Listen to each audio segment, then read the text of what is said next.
Entendes o que estás lendo?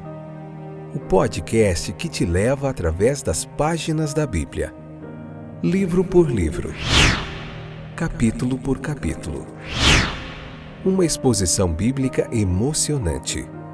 Aperte os cintos e embarque comigo nesta viagem.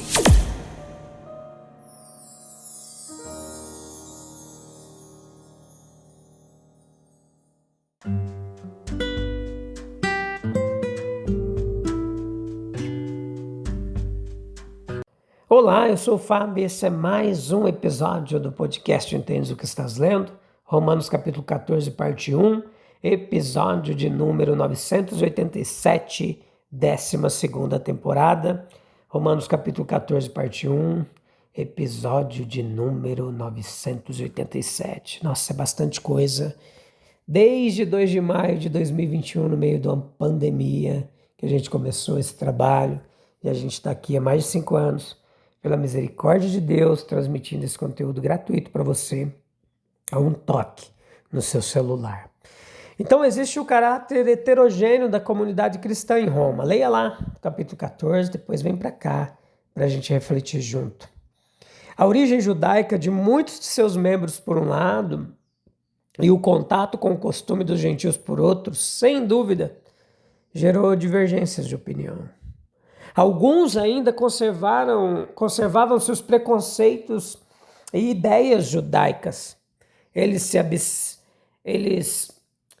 rejeitavam carnes, eles observavam dias específicos, eles tinham a tendência de julgar com severidade e até mesmo a desprezar aqueles que não pensam e não agem como eles, verso 3.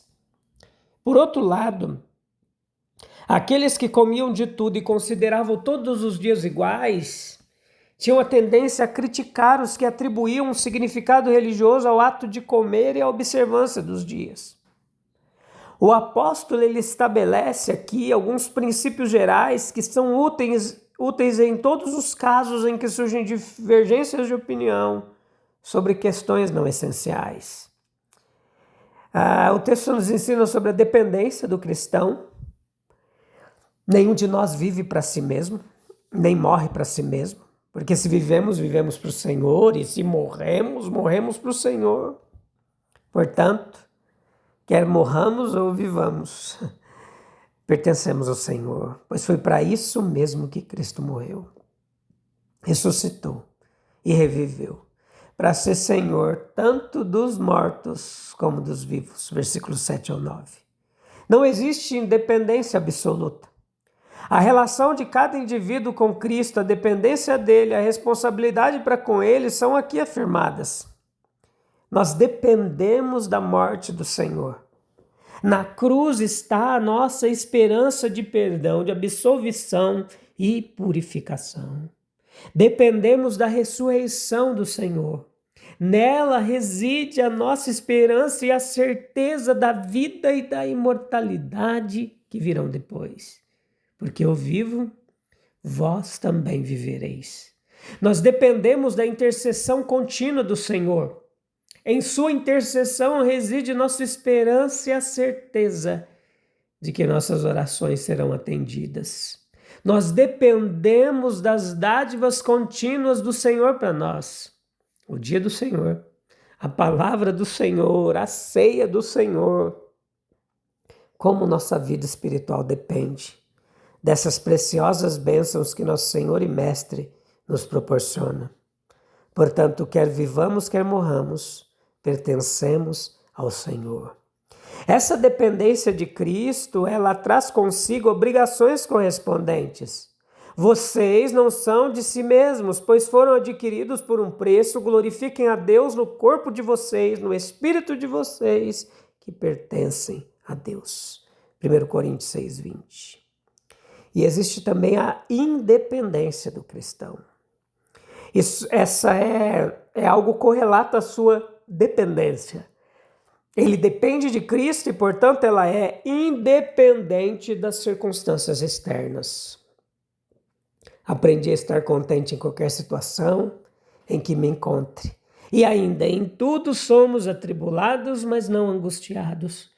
perplexos, mas não desesperados, perseguidos, mas não abandonados, abatidos, mas não destruídos. Nem mesmo a morte pode causar alarme àqueles que podem dizer: somos do Senhor, pois Cristo é o vencedor da morte. Somos independentes da crítica humana. Que aquele que come não despreze o que não come, e aquele que não come não julgue o que come, porque Deus o acolheu. Verso 3. Quem és tu que julgas o servo alheio? Para o seu próprio Senhor ele está em pé ou em falta. Verso 4. Cada um esteja plenamente convicto em sua própria mente. Verso 5.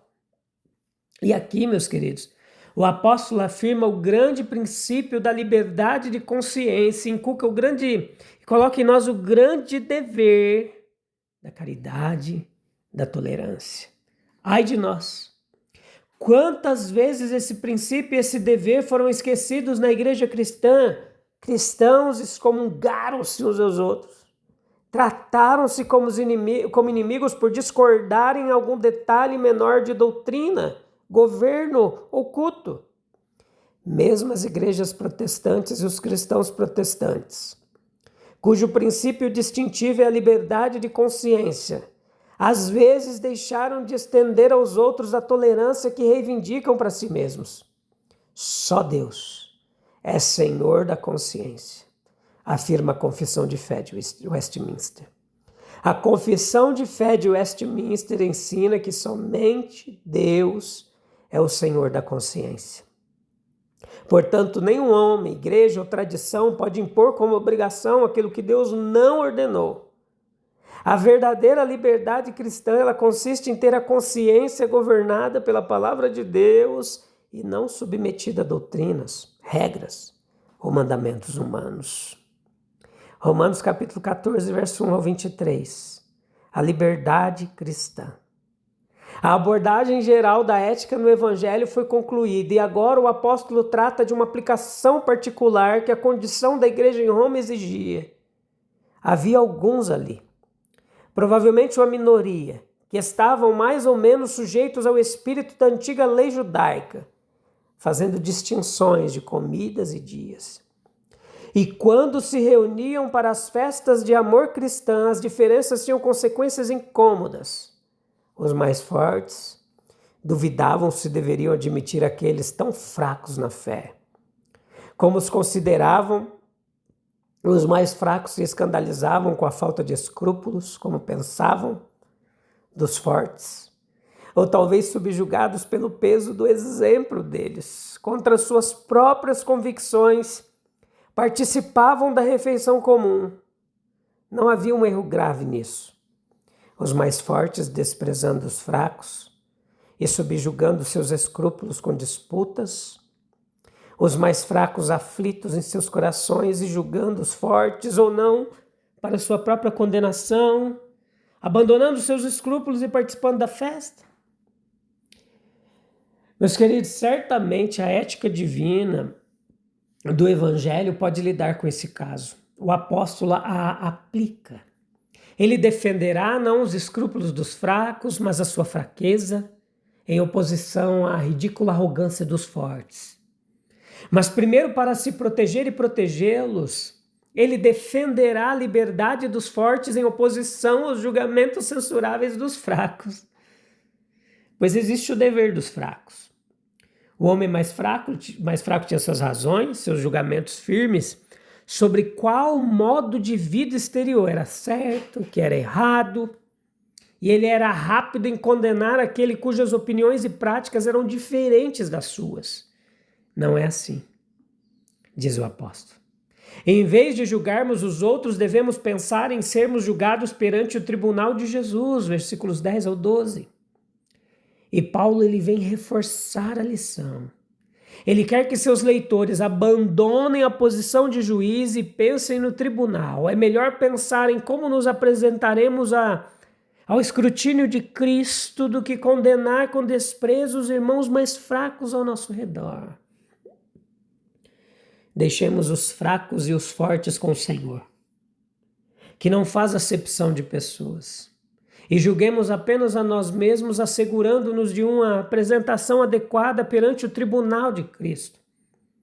Assim, quando todos os relacionamentos são levados aos pés de Cristo, a paz é preservada e o progresso por meio do autoconhecimento é garantido. Romanos 14 nos ensina que a liberdade cristã, ela nunca deve ser usada para ferir a consciência do irmão. Nós dependemos de Cristo. Nós pertencemos a Cristo. E por isso nós somos chamados a viver em amor, humildade, respeito, deixando a Deus o julgamento das questões que não são essenciais à fé. Pois se todos pertencemos ao mesmo Senhor, por que transformar diferenças secundárias em motivos de divisão? Minha liberdade, ela tem servido para edificar meu irmão ou para fazê-lo tropeçar? Vamos orar? Quando a gente reflete e pensa em tudo isso, você tem um local calmo e tranquilo para a gente falar com Deus? Aleluia, Senhor. Ensina-me a viver na liberdade que Cristo conquistou, sem transformar minha liberdade em motivo de escândalo para o meu irmão. Dá-me humildade para não julgar, sabedoria para discernir, amor para preservar a unidade do teu povo. Que eu viva e morra para ti, lembrando sempre, pertenço ao Senhor. Amém, amém, amém. No próximo episódio, a gente vai continuar aqui em Romanos 14, até o episódio 3º. A gente vai se aprofundar nesse chamado de Paulo para que a nossa liberdade ela seja governada pelo amor. E para que a gente busque aquilo que promove a paz e a edificação. Tá bom? Até lá. Deus abençoe grandemente sua vida. Até breve. Te encontro no próximo episódio, que vai ser joia demais. Deus abençoe.